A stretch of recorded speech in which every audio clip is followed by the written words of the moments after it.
మిమ్మల్ని కొన్ని ప్రశ్నలు అడగాలనుకుంటున్నా. మొదటి ప్రశ్న, ప్రపంచంలో ఎన్ని వింతలున్నాయి? 7 వింతలున్నాయి. కానీ ఈరోజు కొత్త వింత వచ్చిందండి, 8వ వింత. అదేంటో తెలుసా? ప్రిజనరీ జగన్ కి విజన్ ఉందంట. జైలుకి వెళ్ళిన వాళ్ళకి విజన్ ఉంటుందా? ఉంటుందేమో. దేంట్లో ఉంటుందో చెప్పాలి. గంజాయిలో ఉంటుంది, ఇసుక దొబ్బే దాంట్లో ఉంటుంది, మద్యం డబ్బులు ఎట్ట దొబ్బాలో తెలుస్తుంది, గన్నులన్నీ ఎలా కాజేయాలో తెలుస్తుంది, పేద ప్రజలకు ఇచ్చే సెంటు భూముల్లో కూడా డబ్బులు ఎట్ట లేపేయాలనేది విజన్ ఉన్న వ్యక్తి ఈ ప్రిజనరీ జగన్. 3 రాజధానులు అన్నాడు, 3 ముక్కలాట్లు ఆడాడు. విశాఖపట్నానికి 3 పనులు చేశాడండి. ఏంటో నేను చెప్పాలి. మొదటిది 500 కోట్ల రూపాయలు ఖర్చు పెట్టి ఒక్క వ్యక్తి బతికేదానికి ప్యాలెస్ కట్టుకున్నాడబ్బా. 500 కోట్ల రూపాయలు. బాత్రూంలో ఉన్న కమ్మోడు ఖర్చు 25 లక్షల రూపాయలు. మళ్ళీ రెండోది కట్టాడు, బస్సు షెల్టర్ కట్టాడు, గట్టిగా గాలి వస్తే పడిపోయింది. మూడోది ఫ్లోటింగ్ బ్రిడ్జ్ అంట. ఫ్లోటింగ్ బ్రిడ్జ్ కట్టాడు, వారంలో రెండు సార్లు పోయింది అది. ఇప్పుడు ఏకంగా విశాఖపట్నానికి పరిశ్రమలు తీసుకొస్తాను, నాకు విజన్ ఉందని చెప్పే పరిస్థితి ఈరోజు చూస్తున్నాం. కానీ జగన్ది ఒక దరిద్రపు పాదం అండి, దరిద్రపు పాదం. విశాఖపట్నానికి నేను వస్తానంటే ఏకంగా ఎల్జీ పాలిమర్లో గ్యాస్ లీక్ అయిపోయింది. రెండోసారి వస్తానంటే అక్కడ ఉన్న ఫ్యాక్టరీ రియాక్టర్లు పేలిపోయినాయి.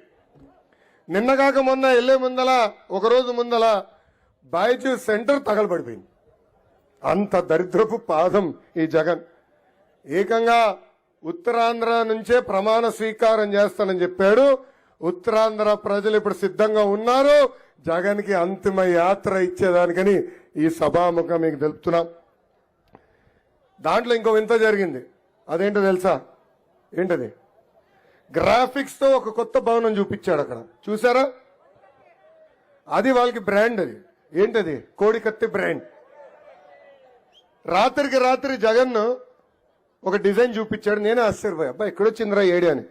అప్పుడు నా పిఆర్కి ఫోన్ చేసి, రే కనుక్కో ఎక్కడి నుంచి వచ్చిందిరా ఇది అని అడిగా. అప్పుడు చెప్పాడు, సార్ సాక్షి ఆఫీస్ ఫోన్ చేశాడు, ఇమ్మీడియట్ ఒక గ్రాఫిక్స్ పంపించండి, విశాఖపట్నం ప్రజలు చూపించాలని. వాళ్ళు పాపం సాక్షి వాళ్ళకి ఏం తెలుసు, కోడికత్తి తప్ప. మా సాక్షి వాళ్ళు ఉన్నారు ఇక్కడ? లేదా, రాలేదు. అయ్యో పాపం, ఏం జీతాలు కట్టట్లేదు వాళ్ళకి పాపం ఏం తెలుసు, కోడికత్తే తెలుసు. 2 కోడికత్తెలు కలిపి అదొక డిజైన్ చేసి పంపించే పరిస్థితి ఈరోజు చూసాం. ఏకంగా దానికి ఎంత డబ్బులు ఖర్చు అవుతాయి కూడా చెప్పే పరిస్థితిలో ఈ రోజు ఈ ప్రభుత్వం లేదు. ఇంకో ప్రశ్న వేస్తున్నా మీకు, చిన్న క్విజ్. రెడీనా? బాబాయిని లేపేసింది ఎవరు? అరే ఆగండి ఆగండి ఆగండి, ఆప్షన్ ఇవ్వాలి. బాబాయిని లేపేసింది ఎవరు? మొదటి ఆప్షన్ జగన్ రెడ్డి, రెండో ఆప్షన్ అవినాష్ రెడ్డి, మూడో ఆప్షన్ భాస్కర్ రెడ్డి, నాలుగో ఆప్షన్ పైన ముగ్గురు. చేతులెత్తి చూపించండి, చేతులెత్తి చూపించండి. ఏ ఆప్షన్? నాలుగో ఆప్షన్. ముందు గుండుపోటు అన్నారు, తర్వాత ఏకంగా శవానికి కుట్లేసి హడావుడిగా అంత్యక్రియలు చేయాలని ప్రయత్నించారు. ఆనాడు హత్య జరిగిన తర్వాత చంద్రబాబు నాయుడు గారి చేతిలో గొడ్డలు పెట్టినట్టు చూపించి ఏకంగా నారాసుడ రక్త చరిత్ర అన్నారు. అబద్ధం ప్రపంచం చుట్టూ తిరిగి వచ్చింది. కానీ ఈరోజు నిజం బయటకు వచ్చింది. సొంత చెల్లి సునీత గారు ఈరోజు బయటకు వచ్చి నిజాలు మొత్తం ప్రపంచానికి చెప్పే పరిస్థితి. హంతకులు పాలకులయ్యారని ఆమె చెప్పింది. అంతేకాదు, ఏకంగా సొంత అన్నకి ఓటేయదని పిలిపించింది సునీత గారు. ఇంకా విలువలు, విశ్వసనీయత, మాట తప్పం మడమ తప్పం అంటాడు మా అన్న. అన్ని అబద్ధాలని సూటిగా తేల్చేసి చెప్పింది సునీత గారు. ఇంకా అంతేకాదు, రాష్ట్రంలో ప్రజాస్వామ్యం ఉండాలంటే జగన్ని ఓడించాలని చెప్పిన వ్యక్తి సొంత చెల్లి సునీత గారు. ఇంకా అవినాష్ రెడ్డి గారిని అరెస్ట్ చేసేదానికి ఆనాడు సిబిఐలు వస్తే అడ్డం పడింది జగన్ అని చెప్పింది సునీతారెడ్డి గారు. ఈ అన్నిటికీ సమాధానం నువ్వు చెప్పగలుగుతావా అని సూటిగా ఈ సభాముఖంగా జగన్ని నేను ప్రశ్నిస్తున్నా. సునీతమ్మ అడిగింది, ఆమెకు న్యాయం జరగాలని కోరింది. వాళ్ళ తండ్రిని చంపేసే వాళ్ళ పైన దర్యాప్తు చేయాలి, జైలుకి పంపించాలని కోరింది.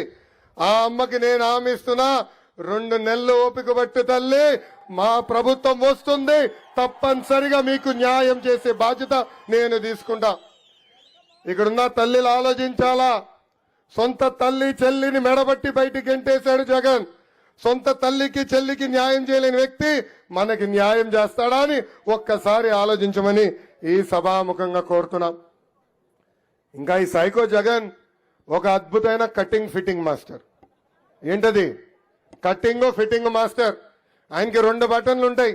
బల్ల పైన మనకు కంపడే బొలుగు బటన్, బల్ల కింద ఒక ఎర్ర బటన్. బల్ల పైన బటన్ నొక్కుతాడు తల్లి, 10 రూపాయలు అకౌంట్లో పడుతుంది తల్లి, నేను ఒప్పుకుంటున్నా. కానీ బల్ల కింద ఎర్ర బటన్ నొక్కుతాడు తల్లి, అకౌంట్ నుంచి 100 రూపాయలు ఉష్షన్ పోతుందని. ఎలా పోతుందో చెప్పాలి కదా. కరెంటు ఛార్జీలు 9 సార్లు పెంచి బాధుడే బాధుడు. ఆర్టీసీ ఛార్జీలు 3 సార్లు పెంచి బాధుడే బాధుడు.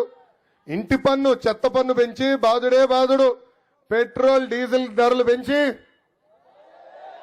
పెట్రోల్ డీజిల్ గ్యాస్ ధర పెంచి, క్వార్టర్ బాటిల్ ధరలు పెంచి, ఇంటి పన్ను చెత్త పన్ను పెంచి, ఇంకా కటింగ్ మాస్టర్ అన్నా కదా చెప్పాలి కదా. మళ్ళీ అన్న క్యాంటీన్ కట్, పెళ్లి కానుక కట్, పండగ కానుక కట్, చంద్రన్న బీమా కట్, డ్రిప్ ఇరిగేషన్ కట్, 6 లక్షల వృద్ధులకి పెన్షన్ కట్, ఇట్లా చెప్పుకుంటా పోతే 100 సంక్షేమ కార్యక్రమాలు కట్ చేసిన ఏకైక ముఖ్యమంత్రి ఆంధ్ర రాష్ట్ర ముఖ్యమంత్రి సైకో జగన్.